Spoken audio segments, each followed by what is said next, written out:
صوبت میں اپوزیشن رہنماؤں نے متحدہ اپوزیشن الائنس کا اعلان کر دیا، جس میں غریب کو ان کا حق دلانے کی یقین دہانی کرائی گئی۔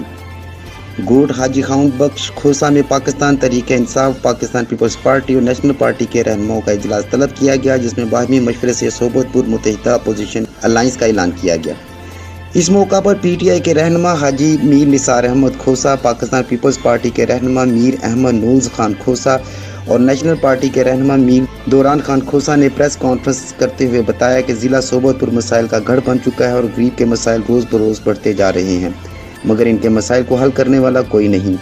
ان کا کہنا تھا کہ ضلع صوبت پور میں کسی قسم کا کوئی بھی ترقیاتی کام نہیں ہو رہا، پولیس بھی سیاسی بن چکی ہے اور ضلع میں خستہ حال سڑکوں کی تعمیر کھٹائی کا شکار ہے۔ ضلع بھر کے عوام کو پینے کا صاف پانی تک مہیا نہیں۔ ضلع کونسل اور میونسپل کمیٹی کی کارکردگی بھی صفر ہے۔ پٹ فیڈر کینال کی بھل صفائی کے لیے کروڑوں روپے کمیشن مافیا کی نظر ہو گئے۔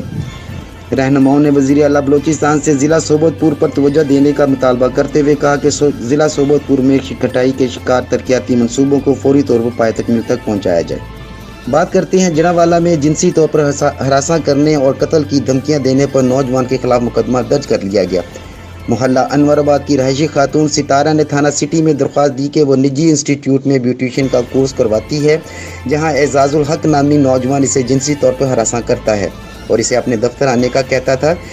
اس کے انکار پر وہ اس سے شہر میں بدنام کرنے اور سنگین نتائج کی دھمکیاں دیتا رہا ہے۔ پولیس تھانہ سٹی نے خاتون کی درخواست پر ملزم کے خلاف مقدمہ درج کر لیا ہے۔